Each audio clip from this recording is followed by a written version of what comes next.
Dan the Wheelman here. Up until now, the closest I've been able to come to the cool new Ford Bronco is this 1/64 scale Hot Wheels version. Pretty cool looking thing, but today is a blue letter day because I'm here at Canadian Tire Motorsport Park just outside of Toronto, Ontario to drive this. This is the all new Ford Bronco. I've been waiting for this for months. I think you have too. So as we open this very cool frameless door here, let's go for a drive.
So, stepping into the new Bronco, it's very, very distinctive in here. Huge panels everywhere. Got the big Bronco scripting there.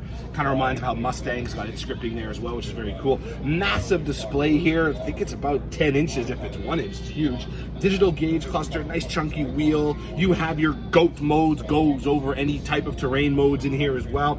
And surprisingly roomy. All your controls for your axle, your differential locks, your sway bar disconnect, all up here, easily accessible. Kind of a cool plaque down here.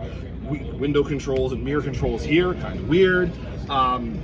But a very functional interior and a roomy enough one too. Pretty good headroom and a good view out over this awesome square hood too. So grab handles. You know you're in something special when you're in this Bronco. That's for sure. Yes, after what seems like an eternity, as we go over some bumps here, an eternity since I was first introduced to this Bronco back in virtually, of course, because COVID back in 2020, I'm finally at the wheel of the new Ford Bronco.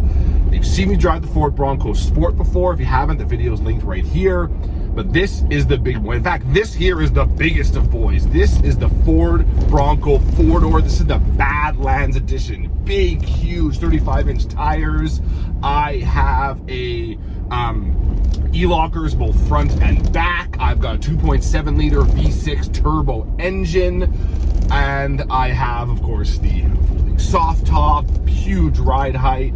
This is this is pretty much the most hardcore Bronco you can get. You can also upgrade to the Sasquatch package, which is they widen the fender flares even more, beadlock tires on there, and a couple other features as well. So this is kind of one level below that, but as far as kind of like Broncos you can get from the store go without having to put the Sasquatch package on, this is the hardest of core version of the new Bronco. And today we're going to be doing all sorts of cool stuff with it. We're starting off by going on this, as you can tell, fairly bumpy cottage road outside of Canadian Tire Motorsport Park, or Mosport, in Bowmanville, Ontario, about an hour out of Toronto. That's where I am now, because we're allowed to travel again a little bit, which is great. Man, I never thought I'd be so happy to see Pearson Airport. Anyway, so here we are, and I'm in a bit of a lead follow situation here. We're gonna go do with this vehicle, we're on this off-road course, and then we're gonna go do a water splash feature as well. This thing can ford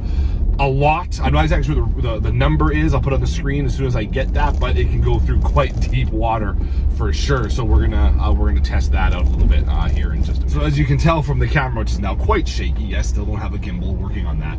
I am now in mud rut mode here, and I'm on a bumpy off-road trail here, going through all sorts of bumpy stuff. There's going to be a couple of potholes through here, and this thing, this is nothing for this. This is the Badlands. This can handle way more than I'm throwing at it now. But that doesn't change the fact that when you're driving a vehicle, which by the way, I activated a mud rut and it activated this camera here that's showing me the road ahead just below my bumper so I can know what's going on underneath me.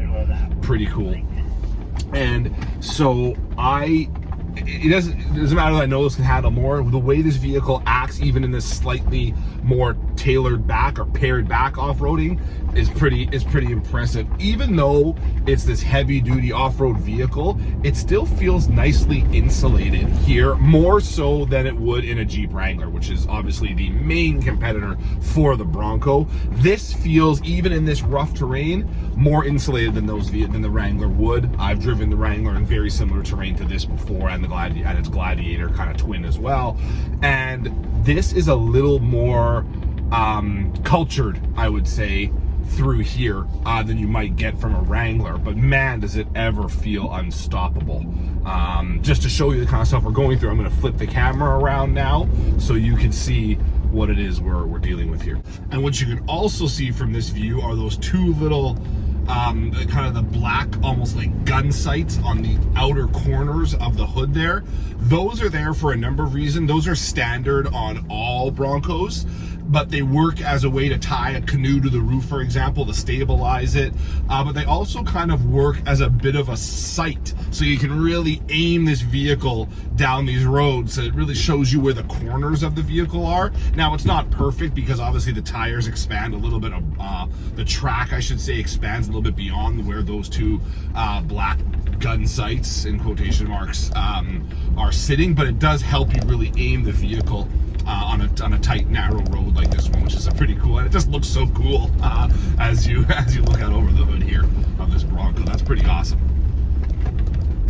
And with this one button bank here, it's got all the off-road things: front locking diff, rear locking diff, sway bar disconnect. That's all here, and it's all activated just by this one button panel up here. So, you know, off-road all the things, to be sure, when it comes to the Bronco. Another really cool feature this has is trail control, which they basically call cruise control for the off-road. So basically, you can set your cruise control here. I've set it to 7 kilometers an hour going down here. I don't do any braking or anything like that. This does all of that. All I gotta do is focus on the steering. And I don't have to go like this to look over the hood either, because like I said before, I've got this great screen here, can look down and see what is coming. So I'm descending down here, 7 kilometers an hour. It's doing all the braking stuff for me. I can go faster down here if I wanted to. It's doing all the braking for me, and you do that, you activate this just via the cruise control button on the steering wheel, as you would any other cruise control in a traditional vehicle. Very cool, very off-road centric. Now, as we've said before, the main competition for this Bronco, of course, is always going to be the Wrangler. You can throw the Toyota 4Runner in there as well, and some people have even made the somewhat weak, in my opinion, argument that the Land Rover Defender is also going to be cross-shop with this, but I don't know about that. But for now, as I started this test, I was like, okay, if you're going to conquest Wrangler customers, if you're going to get Wrangler people to switch to something like this, you're going to need, in my opinion, one factor could really separate this from the Wrangler, and that's its on-road ability. Not so much its off-road ability, because both this and the Wrangler are amazing off-road. But its on-road ability could separate the Bronco from the Wrangler. If you make it a little quieter on the road, a little softer on the road, a little easier, a little more palatable, then you might have a bit of an ace up your sleeve. And now I'm on the highway, and I think it's safe to say, as I felt on the off-road portion we were just on, I think it's safe to say that this is a more insulated vehicle than the Wrangler is. And it's not because people might argue, well, the Wrangler, you can take the panels off and the doors off and then flip the hood, flip the windshield down. It's like, well, you can do all that with this as well. You can do all that. That's not the excuse. You can even take the wider fenders off of the Sasquatch version if you wanted to. And so this is it is more palatable on the highway than a Wrangler is. It's quieter, even with these heavy-duty off-road tires I've got. You don't hear them thrumming against the ground quite as much as you would in a Wrangler. It just feels like there's more vehicle around you in the Bronco than there is in the Wrangler. And I think that will be a very, very nifty kind of, like I said, an ace up forward sleeve when it comes to the Bronco and the popularity it could enjoy when put up against the Wrangler. It's nice out here, and you know, we've talked already about the interior, all the crazy features we have in here. It does take a bit of getting used to all these rubberized buttons that are in weird places. Like my mirror controls being down here is a bit of a strange thing, I'll admit. But then again, and my window controls are here too, but that's very Wrangler-like. If you know a Wrangler, you know that the Wrangler has its controls on the center stack here. Its window controls. It doesn't have it on the doors because the doors, like they are here, are removable. So you want to be able to do that more easily. You don't want to have all the power, like, you know, cables and stuff that connect the window switch to the windows kind of in your way. So that's why they've got it mounted here in this vehicle. And I've got it in normal mode now, which is one of 8 different drive modes that I have, I believe. Is it 8 or is it 7? Let's find out here. Normal, equal to 5.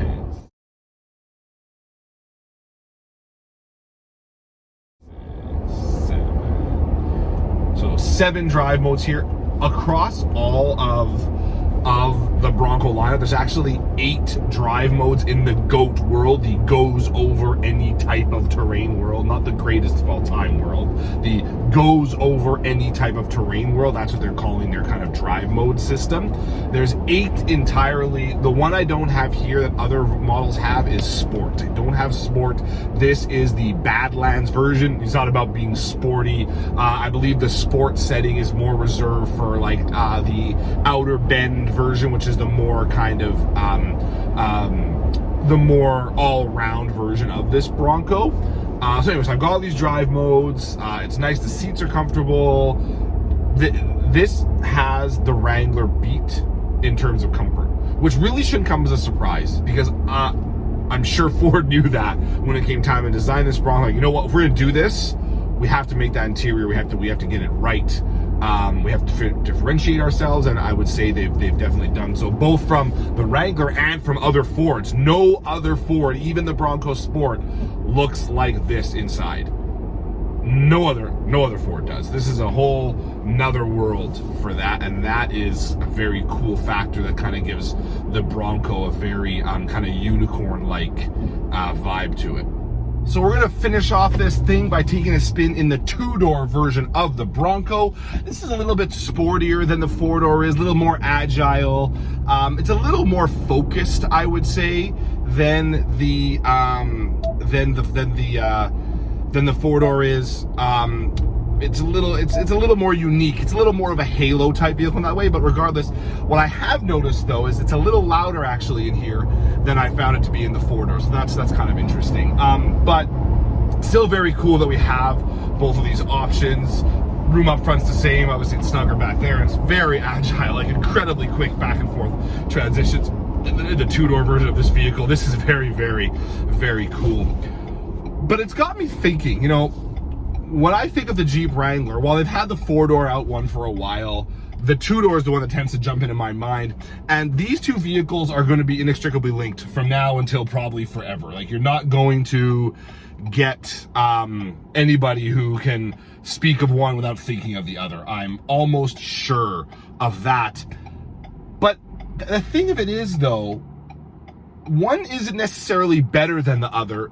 They are different. While they're very similar when it comes to the way they look and their scope, they're different in that the Wrangler is a little more do-it-yourself, DIY, than this one is. Where the controls are placed in the Wrangler, the way you have to activate the instead of up here in a nice button bank, you've got to activate your your sway bar disconnect down here on the Wrangler, for example. Like, it's a little tougher to get used to a Wrangler. But I think Wrangler people would absolutely love that. This one here is a little softer around the edges. It can still handle itself and vary in the same terrain that the Wrangler can, but it's a little kind of softer on the edges. Shift levers are good shape, digital gauge cluster. These are all kind of a little more, they're a little more friendly than you might get in a Wrangler. And even though it is louder in this two-door than it was in the four-door, this is still a quieter vehicle in the Wrangler. I said before, when you're talking about people that are considering getting a vehicle like this, that don't have any predispositions, that never owned a Wrangler or a Bronco before, the ride on the highway of the Bronco could be an ace up its sleeve. However, the fact that the Wrangler gets a 4xe hybrid version, which you may have seen me driving previously, if not, the link's right here, that's kind of an ace up its sleeve as well, that kind of normalizes it a little bit more than other Wranglers. It's kind of a weird situation, but both of these vehicles are gonna have their fans. I don't necessarily say one is better than the other, and the pricing is roughly similar. There's more options, I think, to choose from when it comes to the Bronco. Like the Wild Track and the Badlands and the Sasquatch package and all that kind of stuff. All these, there's a little more variety here. Then again, the Wrangler gets Rubicon and Mojave and all that stuff as well. With Gladiator gets Mojave anyway, and so there's a little more to choose from here. Personally, I think I would go for the Bronco. I think it's cooler looking. I love the way it looks. It's one of the coolest looking vehicles out there. I love the way it looks. I like how it's a little more, it's easier on the highway than the Wrangler is. It's more comfortable there. I like that about it. I don't consider myself a hardcore Jeepophile necessarily. But this is a cool car. I think this is the one I would choose, but the fact that we have the choice of these two kind of very almost Halo-like vehicles, in this day and age of plug in this and hybrid that and EV that and mobility this, is pretty cool in my opinion. It's very cool. And I think as car people, we should all be celebrating that fact. But if you're a first timer to this segment, try both of them. I guarantee you it's going to be very obvious very quickly which one you prefer, and that's kind of cool. That's very I think that's a unique quality that these two vehicles possess. Thank you for tuning into this first drive of the Ford Bronco. If you haven't already subscribed to the channel, please do. If not, no hard feelings, of course. You can follow me on Twitter at Dan the Wheelman and on Instagram at Dan the Wheelman as well. So thanks for tuning in. Until next time, sayonara, folks.